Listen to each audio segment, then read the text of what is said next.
এই অডিওর 18 সেকেন্ড কেন? এই অডিওর আগে পরে কোথায়? মাননীয় প্রধানমন্ত্রী কি 18 সেকেন্ড কথা বলেছেন? তাহলে আগে পরে কি বলেছে একটু শুনি। আমি কথা শুরু করব আরো পরে, আমার ব্রিফিং করার অনেক কিছু আছে, আমি সব খুলে দিব আজকে। যেই সংস্কার চেয়েছে এই ছেলেরা কিছুই হয় নাই, হচ্ছে না। There were also disturbing reports of mob violence when a political gathering of Awami League in Bangladesh was attacked for peaceful protests. মারণাস্ত্র ব্যবহারের সরাসরি অনুমোদন দিয়েছিলেন তৎকালীন প্রধানমন্ত্রী শেখ হাসিনা, এমন একটি ফোন কলের অডিওর সত্যতা যাচাই করেছে বিবিসিআই। জুলাই আগস্ট আন্দোলনে বিক্ষোভকারীদের উপরে পুলিশের গুলি চালানো এবং গুলি চালাতে শেখ হাসিনার যে নির্দেশ, এমনটা দাবি করে বিবিসিতে প্রকাশিত রিপোর্টটি এই মুহূর্তে টক অব দ্য কান্ট্রিতে পরিণত হয়েছে। শুধু টক অব দ্য কান্ট্রিতে পরিণত নয়, যথেষ্ট বিতর্কের সৃষ্টি করেছে। এই রিপোর্টটি যথেষ্ট প্রশ্ন তোলার সুযোগ দিয়েছে। এই রিপোর্টের সাংবাদিকতা, অনুসন্ধানের সাংবাদিকতার মান নিয়েও অনেকে প্রশ্ন করতে পারেন, সেই সুযোগও বিবিসি করে দিয়েছে। পাশাপাশি প্রশ্ন উঠেছে এই মুহূর্তে এই বিতর্কিত রিপোর্টটি আসলে কি উদ্দেশ্যে করা হলো।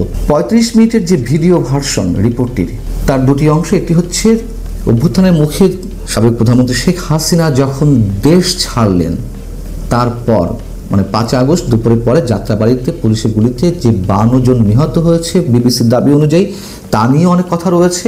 আরেকটি অংশ হচ্ছে শেখ হাসিনা সরাসরি বিক্ষোভকারীদের উপরে গুলি করার নির্দেশ দিয়েছিলেন, আগ্নেয়াস্ত্র মরণাস্ত্র প্রয়োগ করার নির্দেশ দিয়েছিলেন পুলিশকে। যেহেতু অনেক বড় রিপোর্ট, অনেক আলোচনা করতে হয়, দীর্ঘ হয়ে যাবে। আমি শুধু শেখ হাসিনা যে নির্দেশনা দিয়েছিলেন গুলি করতে বিবিসির দাবি অনুযায়ী অডিও রেকর্ডের পরিপ্রেক্ষিতে, সেটি নিয়ে আলোচনা করতে চাই।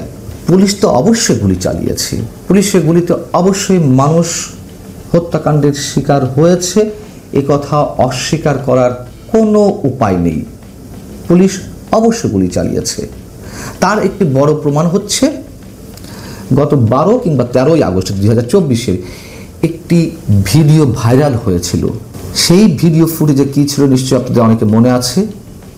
সেখানে দেখা যাচ্ছিল সম্ভবত রাজধানীর ওয়ারিজনের ডিসি মোহাম্মদ ইকবাল, তিনি তৎকালীন স্বরাষ্ট্রমন্ত্রী আসাদুজ্জামান খান কামালকে একটি ভিডিও ফুটেজ দেখাচ্ছেন তার মোবাইলে ধারণ করা, এবং তাকে বলতে শোনা যাচ্ছে ওই ভিডিও ফুটেজটি দেখানোর সাথে সাথে, গুলি করে করে লাশ নামানো লাগছে স্যার, গুলি করি মরে একটা, আহত হয় একটা, একটাই যায় স্যার, বাকিটি যায় না। এইটা হলো স্যার সবচেয়ে বড় আতঙ্কের এবং দুশ্চিন্তার বিষয়।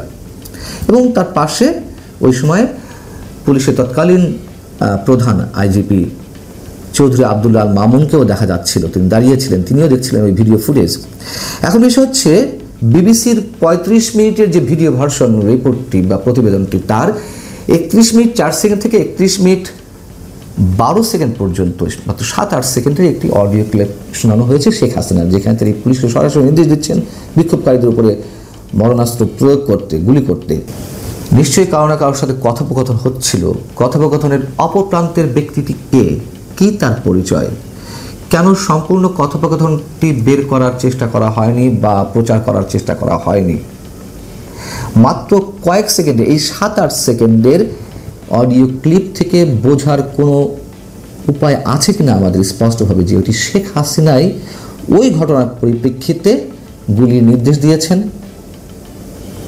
আওয়ামী লীগ যেটি দাবি করছে পরবর্তীতে এসে যে মাত্র ওই কয়েক সেকেন্ডের যে অডিও ক্লিপ, সেটি আসলে 2016 সালে রাজধানীর গুলশানের হলি আর্টিজানের যে জঙ্গি হামলা, সেই জঙ্গি হামলার পরিপ্রেক্ষিতে জঙ্গিদের নির্মূল করতে একটা পর্যায়ে শেখ হাসিনা এই নির্দেশনাটি দিয়েছিলেন, যেটি 2024-এর 18 জুলাইয়ের অডিও রেকর্ড বলে প্রচার করা হচ্ছে। প্রশ্ন হচ্ছে যাদের বিরুদ্ধে অভিযোগ করা হচ্ছে, অর্থাৎ আওয়ামী লীগের সভানেত্রী বা সাবেক প্রধানমন্ত্রী বা সোজাসুজি আওয়ামী লীগের বিরুদ্ধে, তাহলে তাদের কোনো বক্তব্য নেওয়া হয়নি কেন? এটা তো সাংবাদিকতার ন্যূনতম একটা নর্ম যে একটা অভিযুক্ত খুনির বিরুদ্ধে যদি অভিযোগ দাঁড় করানো হয়, তাহলে ওই অভিযুক্ত খুনিকেও আত্মপক্ষ সমর্থনের সুযোগ দিতে হবে, তার বক্তব্য নিতে হবে। এক্ষেত্রে কি সেটি চেষ্টা করা হয়েছে? যদিও ভিডিও ভার্সনটির স্ক্রিনে টেক্সট আকারে তুলে ধরা হয়েছে যে আওয়ামী লীগের পক্ষ থেকে এই দাবি করা হচ্ছে যে অডিও রেকর্ড প্রকাশ পেয়েছে তা সত্যি কিনা নিশ্চিত নেই, তবে কোনো অবস্থাতেই উক্ত রেকর্ডিংটি শেখ হাসিনার বেআইনি কোনো উদ্দেশ্যের প্রতিফলন ঘটায় না। কিন্তু প্রশ্ন হচ্ছে যে কারা দাবি করলো, কোন আওয়ামী লীগ এটি? বিবিসি বলছে একজন মুখপত্র এই দাবি করেছেন। সেই মুখপত্রটি কে, তার পরিচয় কি, কেন প্রকাশ করা হলো না? অনেক প্রশ্ন দাঁড়ায়। আরো প্রশ্ন আছে। বিবিসি দাবি করছে যে এই অডিও রেকর্ডটি তারা নিজস্ব যে এআই টুলস সেটি দিয়ে তারা নিশ্চিত হয়েছে। হতেই পারে, তার কারণ আওয়ামী লীগ যে দাবিটি করছে 2016 সালের, সেই অডিও রেকর্ডে তো হতে পারে। আচ্ছা, বিবিসি আবার বলছে যে বিশ্বে মানবাধিকার ও পরিবেশ রক্ষার ইস্যুতে অডিও সংক্রান্ত তদন্তের কাজ করে অলাভজনক একটি প্রতিষ্ঠান ইয়ারশট। তারাও এই অডিওটির ফরেন্সিক এক্সপার্টদের দিয়ে পরীক্ষা করিয়েছে যে এটি জেনুইন শেখ হাসিনার কণ্ঠ। হতে পারে, আগেই বলেছি। আচ্ছা, পরবর্তীতে আরও যে প্রশ্নের দাঁড় করায় তা হচ্ছে আওয়ামী লীগের কারো বক্তব্য তো স্পেসিফিক্যালি আমাদের সামনে তুলে ধরা হয়নি। বিপরীতে কার বক্তব্য নেওয়া হয়েছে? টবি ক্যাডম্যানের। এই রিপোর্টটি তো শেখ হাসিনা বা আওয়ামী লীগ বিরোধী যারা আছে তারা লুফে নেবেনি। আর সেখানে টবি ক্যাডম্যান হচ্ছেন বর্তমানে আন্তর্জাতিক অপরাধ ট্রাইব্যুনালের যিনি চিফ প্রসিকিউটর, রাষ্ট্রপক্ষের প্রধান আইনজীবী তাজুল ইসলাম, তার মূল পরামর্শক। আবার তাজুল ইসলাম কে ছিলেন সে কথাও আমরা জানি। মানবতা বিরোধী অপরাধে অভিযুক্ত জামাতের শীর্ষ নেতাদের প্রধান আইনজীবী ছিলেন। তিনি আবার এই টবি ক্যাডম্যানকে ওই সময় 2009 বা 10-11 দিকে মূল পরামর্শক হিসেবে টবি ক্যাডম্যানকে নিয়োগ দিয়েছিলেন বা দিতে চেয়েছিলেন। সেই টবি ক্যাডম্যানই আবার এখন রাষ্ট্রপক্ষের এই যে মূল আইনজীবী তাজুল ইসলামের পরামর্শক।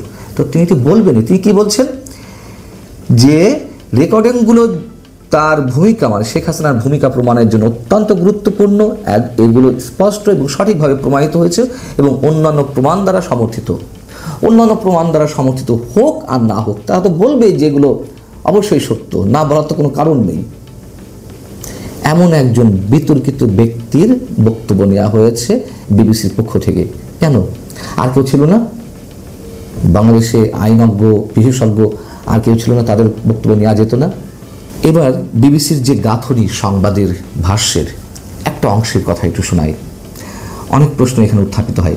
এখানে বলা হচ্ছে যে শেখ হাসিনার নির্দেশনায় বলা হয় নিরাপত্তা বাহিনীর সদস্যরা আন্দোলনকারীদের যেখানে পাবে সোজা গুলি করবে। এটি বলা ছিল।